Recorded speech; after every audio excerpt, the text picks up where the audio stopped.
Patrick, to the sort of censorship regime. And we've seen in the UK the terrorism legislation being used against anybody that is campaigning on behalf of Gaza. But in the United States, the same kind of thing going on. No, major case, and it got huge political implications, major headlines as well. This is the case of Mahmoud Khalil. He is a Palestinian activist who was going to school at an Ivy League school in the United States and has been arrested and is scheduled to be deported based on his participation in campus protests on behalf of the Palestinians. You would call them anti-genocide protests, pro-human rights, pro-Palestinian, but the government, the Trump administration, is calling them pro-Hamas protests. Of course, it's all about how you frame it. Of course, we'll bring up on the screen here. This is a Guardian op-ed. It was actually published yesterday or 2 days ago. This is from Mahmoud Khalil himself. He says, "I am a Palestinian political prisoner in the U.S. I am being targeted for my activism." He is a graduate student from Columbia here. He's been sent to Louisiana, Mike, away from New York City, kidnapped from his family, and then locked up in Louisiana, scheduled for deportation at the behest of Marco Rubio, the Secretary of State. So now there's been an appeal. It's in the courts now. Judges halted the deportation. So we're into the judicial process. So we'll see. Let's look at some of the statements that he's made, though, up on screen here. This is a quote from him that he said within this article. Of course, if we bring that up on screen, the quote. Oh, there we are. Yes, the quote there. And so this is what he says. "My arrest was a direct consequence of exercising my right to free speech.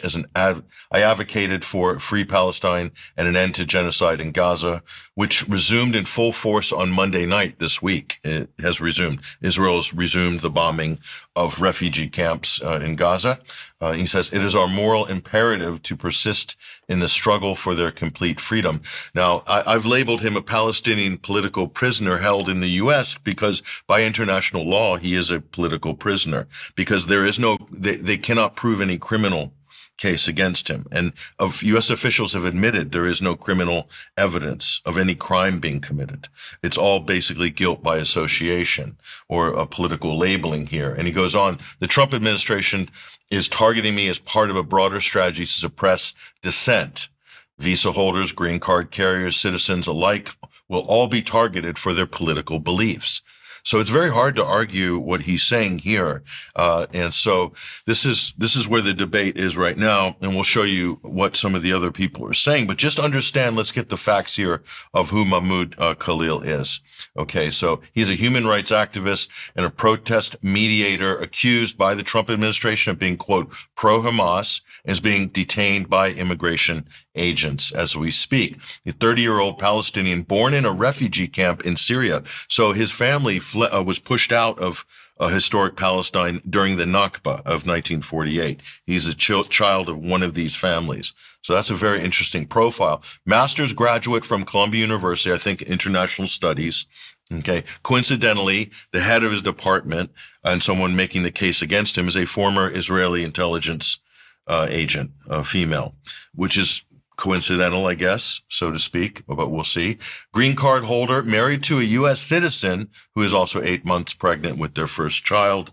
So this isn't an illegal alien, and this isn't someone on a student visa. He is there as a legal resident of the United States. So this is kind of an interesting case. And we'll go on here to mention he happens to be, and this is interesting, a former employee of the British Embassy in Syria, which is located in Beirut, obviously, because the U.S. and the British embassies were kicked out or left Damascus after the uprising in 2012.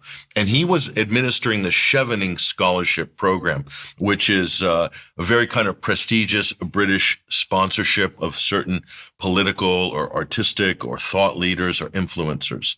That's the way I look at the Chevening Scholarship. Absolutely. It's buying people's loyalty to Britain, really. in many ways. Yeah, it's kind of like USAID has a lot of these programs. The Right. British Council does. So not uncommon between the US and Britain, or the EU for that matter, to basically try to back and sponsor talent or people. So he was definitely on side with US and UK on the Syrian issue and probably pro-regime change in Syria. That's by the by. I did not find any evidence that he's a spy, but there's a lot of accusations of that online, or that he is involved in the regime change operation itself in Syria. I did not find any evidence. But even if I did, Mike, even if I did, that would not change the material importance of this case. And this case is really about the First Amendment. And this is, speaking of the First Amendment, here's a constitutional expert basically saying here that removing foreign students for supporting terrorism. This is Adam Kissel, a supposed expert on the issue of constitutional law. He's dropped the link here from the Heritage Foundation. And so, yeah, he's all about free speech, due process, and the Constitution. He's got the flags, U.S. and Israeli flags in his bio, also a Christian cross. Interesting. But here's a journalist that Elon boosts here, who really wants this person. His name's Nick Soter. He's one of Elon's favorite journalists. He's saying that this is about participating in criminal pro-Hamas riots, and that we need to remove these people from our country. They're charged with crimes, and we need to send them all back, basically. So pro-Palestinian demonstrations are now pro-Hamas or pro-terrorist riots. And these are people who hate our country. So to support Palestine means you hate America, according to a lot of people on the right. That's got 4.5 million views, 4.6 million views there. So that's the state of journalism, Mike. And I just have to remind people that even if you're an illegal alien in the United States, you're protected by the U.S. Constitution. You're protected by the First Amendment. You can say whatever you want under the First Amendment, as long as you're not yelling fire in a crowded theater, inciting violence, or providing material support for a terrorist organization. I can see how those would be falling foul of the law. But the purpose of the U.S. Constitution is to restrain the government. So the government cannot prevent you from exercising those rights. And this is where a lot of people, conservatives and people on the right, just like people on the left who were canceling people during the Biden administration and under Obama, calling for people to be canceled and to be deported for their speech for the January 6th protests, the same people on the right who were victims of this types of cancellation and woke behavior are now attacking people who are supporting the Palestinian issue and calling for them to be deported, totally against the First Amendment. So I think a lot of people, Republicans and people on the right, don't understand their own Constitution. And they're really making a sort of political position on this. And it's so funny, they're as woke as the left. So we're calling this, Mike, the woke right. The woke right. As woke, in fact, worse than the left, because they're total hypocrites, because they themselves have been targeted with this sort of political authoritarian, speech control. And now they're doing it against people they don't like on behalf of a foreign country, Israel, which I find to be highly bizarre. But then again, that's just how things are today in America. Are we going to play this little clip? Oh, yes. Sorry, I forgot about that video. So this goes to show you how ridiculous the charges are. This is a conversation between an NPR journalist and one of the Trump administration officials on this. So how did he support Hamas? Exactly what did he do? Well, I think you can see it on TV, right? It's this is somebody that we've invited and allowed the student to come into the country, and he's put himself in the middle of the process of basically pro-Palestinian activity. So what is the standard? Is any criticism of the Israeli government a deportable offense?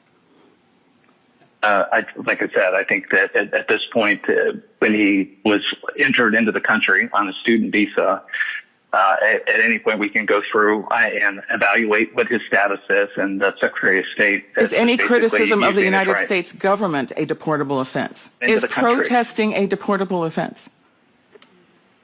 Like I said, you're focused on protesting. I'm focused on this visa process. He went through a legal process, came into the country. Are you saying that he lied on his application? He's a lawful permanent resident married to an American citizen. Well, I think if he would have declared he's a terrorist, we would have never let him in. Right. Okay. Well, I mean, for me, it's case closed. I mean, they're completely out of order on this. The Trump administration, Marco Rubio, the press, the right-wing press, Fox News, and everybody else, completely. And in fact, they're doing more damage to the U.S. Constitution and the rule of law in America and the First Amendment, freedom of speech, than anybody right now. well, yes, that is true. The UK, though, must be well up there in many, many ways. Similar kinds of activities.